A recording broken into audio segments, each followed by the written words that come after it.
Bonjour et bienvenue dans une nouvelle vidéo sur la cybersécurité. Donc ici, on va créer un laboratoire qui va nous permettre de faire du pivotage entre différents ordinateurs. Donc ici, l'attaquant et l'attaqué et au milieu, on a le pivot. Et d'exploiter une vraie vulnérabilité sur un vrai logiciel qui est BSTP version 2.3.4 qui possède un backdoor. Donc ici on va pas l'exploiter, on va juste créer le laboratoire pour qu'il fonctionne et l'exploitation sera faite sur une autre vidéo. Donc voyons tout d'abord, avant de créer le laboratoire, la topologie qu'il nous faut. Donc ici on a un genre de routeur qui va nous permettre de nous connecter sur un autre réseau. Donc ici on a un réseau privé et à l'extérieur on a un réseau public comme par exemple internet qui va être dispatché entre les routeurs et sur les différents ordinateurs. Donc la première chose à faire pour nous, c'est de créer les switches avec les différentes plages d'adresse IP. Et tout ceci va se faire sur l'hyperviseur VirtualBox. Donc on a le switch numéro 1 possède l'adresse 10.9.1.0 sur une plage sur 24 bits. Donc ça sera les dernières adresses là qui seront les adresses pour les ordinateurs. On a un switch 2 sur le 7.7.1.0 aussi sur une plage de 24 bits. On a différents ordinateurs. Donc on a l'attaquant qui est un ordinateur sur Kali Linux. Vous pouvez mettre sur une autre machine si vous êtes capable de la configurer. Donc sur une plage 10.9.1.6. On a la machine pivot.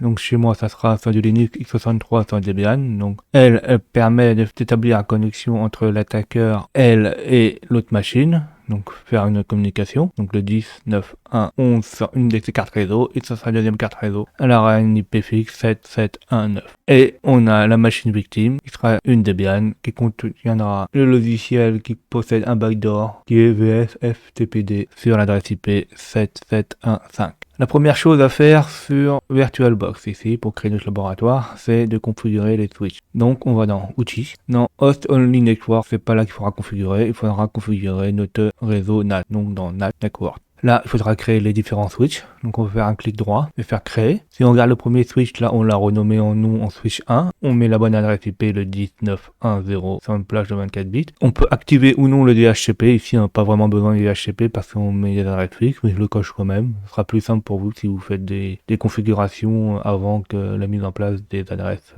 fixe. On fait la même chose avec le switch 2, on renomme en switch 2, on met l'autre préfixe d'adresse IP en V4, donc le 7710 sur un masque sur 24 bits. On active ou pas le DHCP, c'est comme vous voulez, et là il est configuré. Une fois que ceci est fait, il faut installer les différentes machines. Vous regardez des tutoriels sur internet, donc pour installer du Debian ou sur du Kali, c'est relativement simple.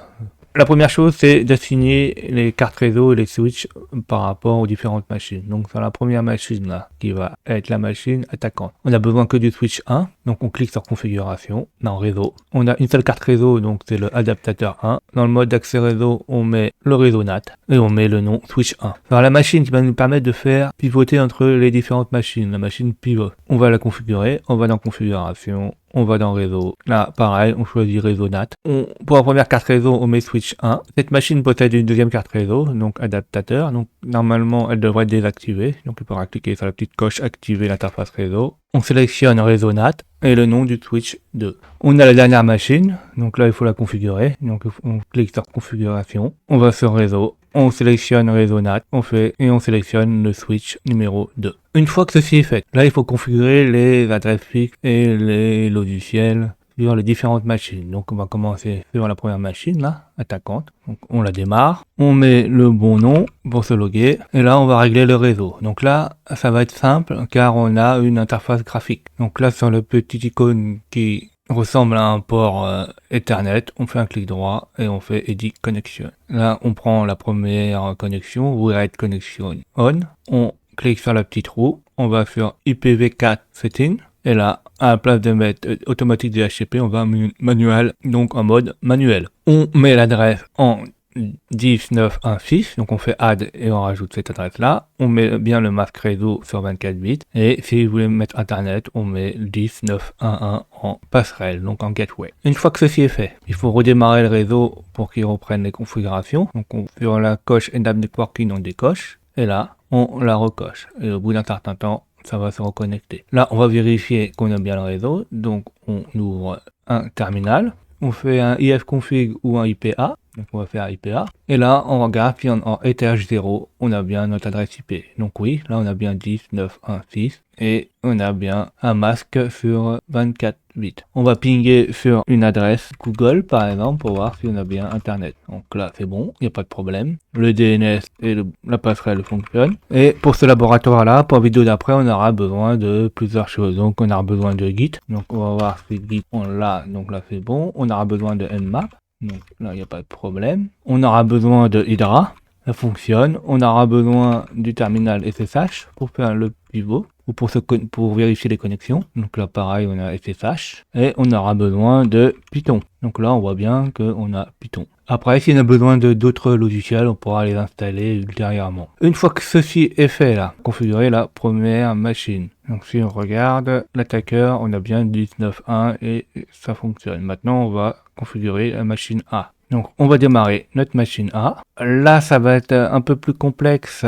parce que on est sur de l'interface en ligne de commande, nous en graphique. On se log, donc on peut se loguer soit avec un utilisateur commun, soit en mode route. Donc là, on se log avec un utilisateur commun. La première chose à faire quand on configure le réseau, c'est de regarder le nom des cartes réseau. Donc on fait un IP A, et là, on voit deux cartes réseau, ENP0S3 et ENP0S8.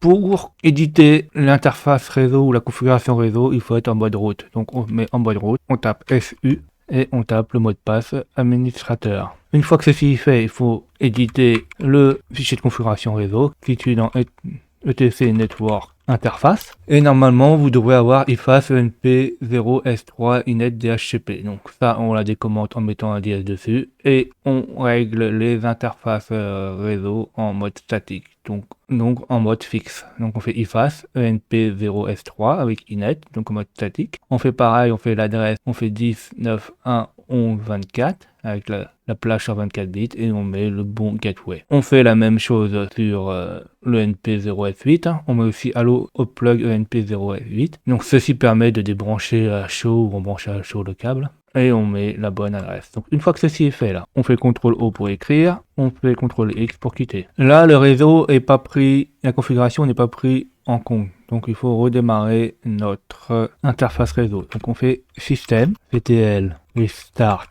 Networking. Et là il est redémarré. Donc pour être sûr qu'il fonctionne, on fait un IPA. Et là, on voit ENP0S3 qui est configuré avec la bonne adresse à 19.1.11.24 et sur l'autre carte réseau en 7.7.1.9 sur la plage 24 bits. On peut vérifier si on ping sur Internet.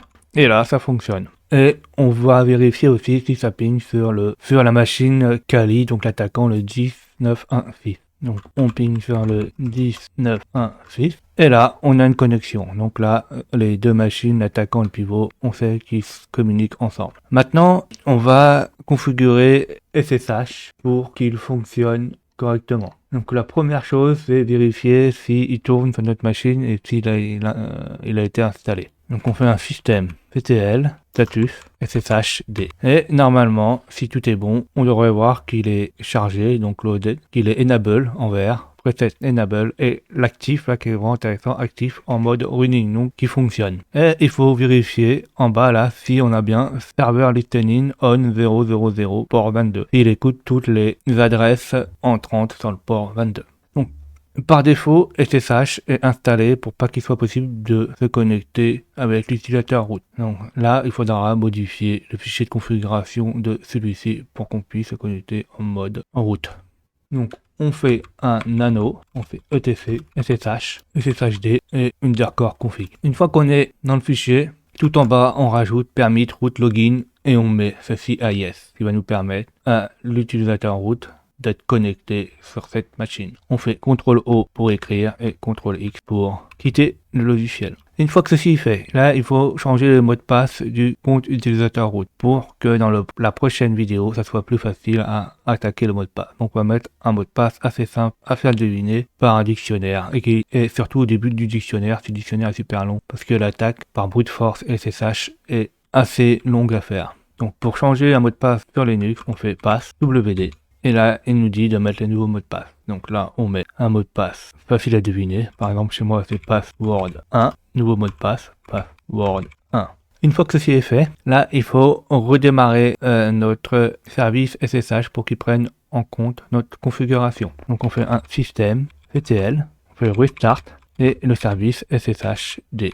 Là, normalement, il a redémarré. On vérifie toujours derrière avec le status, voir s'il n'y a pas eu un problème dans la configuration ou dans le démarrage. Donc là, on voit que tout est vert, tout est en mode activé et que c'est en cours de fonctionnement et que ça écoute sur le bon port. Une fois que ceci fait, on va regarder si on peut se connecter à partir de la machine attaquante sur cette machine-là. Donc on va sur Kali Linux et là on fait SSH. Alors l'utilisateur c'est root et l'adresse IP c'est 10.9.1.11. Alors peut-être il va vous demander le certificat, donc s'il vous demande au début, vous répondez yes, et après vous mettez le mot de passe comme là il le demande. Donc on met le mot de passe, on est bien connecté sur la bonne machine, on peut vérifier en faisant l'IPA s'il y en a bien notre adresse IP sur les deux cartes réseau, donc 10.9.1. 10, 24 et 10, 7, la deuxième c'est 7, 7, 1, 9. On va configurer la dernière machine là, la machine qui va se faire attaquer. On lance la dernière machine, on se connecte. Donc là on va regarder le réseau. Donc là on a une carte réseau qui s'appelle ENP0S3. Donc là qu'est-ce qu'on va faire? On va faire comme l'autre fois, comme la machine d'avant. On va configurer le réseau en se mettant en mode route. Donc on fait SU, on met le mot de passe et on va configurer le réseau dans ETC, Network et Interface. Donc là on décommente IFAS ENP0S3 inet DHCP et on rajoute l'adresse IP en mode fixe. Donc en IFAS ENP0S3 inet 7, on met la bonne adresse. Donc en 771.5.24 et on met le bon gateway 7.7.1.1. Donc gateway n'est toujours pas obligatoire. On écrit, on quitte et on redémarre le réseau en faisant système CTL restart networking. Alors on vérifie avec IPA si ça est pris en compte et là ça a bien été pris en compte. On vérifie si on a une connexion extérieure, donc ça fonctionne, et on vérifie si on arrive à pinguer sur la machine pivot qui est en 7.7.1.9. Donc là ça fonctionne. La prochaine étape, c'est d'installer le logiciel VFTPD version 2.3.4 qui possède un backdoor. Donc avant de faire ceci, il faut installer certains logiciels pour qu'on puisse le récupérer et le compiler. Donc on fait un apt install et on installe le logiciel Git qui permet de récupérer ce logiciel, le dépôt. Et on fait aussi un apt build essentiel pour installer les outils de compilation du programme. Une fois ceci fait, il faut cloner le dépôt où est le programme. Donc on fait un git clone et on met l'adresse du programme. Donc là, sur le GitHub où je suis là, vous pouvez récupérer l'adresse qui est ici. Et en plus, vous pouvez utiliser toutes les commandes que j'ai expliquées dans la vidéo qui permettent de l'installer. On fait un git clone https github.com ftpd backdoor. Là, on voit que le dépôt est décloné. Normalement, on devrait avoir le répertoire actif. Donc là, on va dans le répertoire. Là, on voit qu'il y a tous les fichiers. Et avant de l'installer, il faut faire quelques configurations. Il faut créer des groupes, des utilisateurs, des répertoires. Donc là, on va créer les répertoires avec les bons droits. Donc Verbo, Directory, les droits, et var, ftp et empty.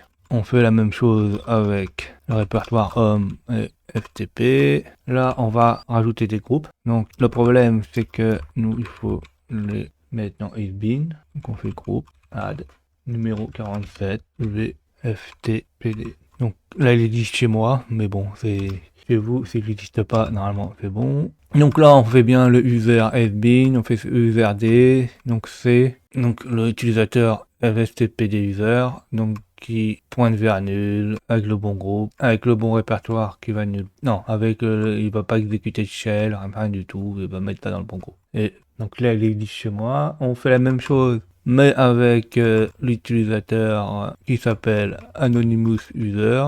Donc Anonymous User. Donc lui, il a un répertoire par contre. On trouve dans Home FTP. Il va nulle part. Vous allez sur U45. Donc ça, utilisateur groupe 45. FTP. Et ça devrait existe déjà. Alors, si les commandes ne sont pas bonnes ou il y a des erreurs, vous pouvez regarder ici pour les recopier. Une fois que ceci est fait, là, on va passer à la phase de compilation. Donc on fait un Mac. On a quelques warnings, mais c'est pas très grave. Hein, le logiciel est toujours là. Pour savoir s'il est compilé, bah, il faut faire un ls avec en AL pour voir toutes les caractéristiques des fichiers. Et si on voit un fichier qui s'appelle VSFTPD et avec les attributs X à exécutable, c'est bon. Là, on le voit bien. Une fois que ceci est fait, il faut copier toutes les configurations et le fichier et tout ce qui est manuel dans le répertoire. Donc c'est ce qu'on va faire avec la même commande install. Donc là, on va l'installer, on va copier notre binaire là qu'on vient de compiler ftpd dans le répertoire user sbin avec le même nom. Là, on va faire la même chose pour les manuels. Donc V avec des droits un peu différents pour le ftpd 8. Donc pour l'utilisateur, le manuel se trouve dans user char man 8. Alors man 8 et man 5, c'est pas sûr qu'ils existent ces répertoires, ça dépend comment vous avez installé votre Debian, si vous faites comme moi. S'ils n'existent pas, vous pouvez les créer avec la commande mkdir, donc Mac Directory. Si vous avez des problèmes pour comprendre ou pour exécuter des commandes sur Linux, j'ai déjà fait des tutoriels sur ceci, regardez comment apprendre les commandes Linux sur les vidéos over the wire sur les anciennes vidéos. Donc là, c'est bon. Là, on fait la même chose, mais pour la configuration du manuel. Donc le 5. Donc là, c'est comment configurer, comment la configuration fonctionne pour ce logiciel. Et là, on va mettre le fichier de configuration du fichier dans le répertoire etc. Donc on fait un install vm 644 vftpd.conf et dans etc. Et là, ça devrait être bon. Alors, pour voir si ça fonctionne, il faut exécuter le binaire. On peut l'exécuter. Donc si on se rappelle bien, on a bien mis le fstpd dans user sbin, on l'exécute. Alors on n'est pas obligé de l'exécuter comme ça, on peut l'exécuter aussi en arrière-plan en mettant l'esperluette. On regarde l'adresse IP, donc on a une adresse IP en 7715 et à partir de la machine pivot, on va essayer d'avoir la bannière de connexion, donc la version, voir si ça fonctionne. Donc la machine pivot c'est A et on est en 7715, donc on fait un net 4. 7.7.1.5 et le protocole FTP fonctionne sur le port numéro 21. Donc on met le port 21 et là on a bien la bannière VS FTPD 2, 3, 4. Donc ça veut dire que là le programme qui contient un backdoor qui permet une communication sur le protocole FTP fonctionne. Donc la prochaine étape, ça sera de faire des pivotages et d'exploiter la vulnérabilité. Ça sera sur la prochaine vidéo. J'espère que vous avez appris comment mettre en place ce genre de laboratoire. N'hésitez pas à écrire des commentaires, à mettre des pouces bleus, à vous abonner et à cliquer sur la cloche.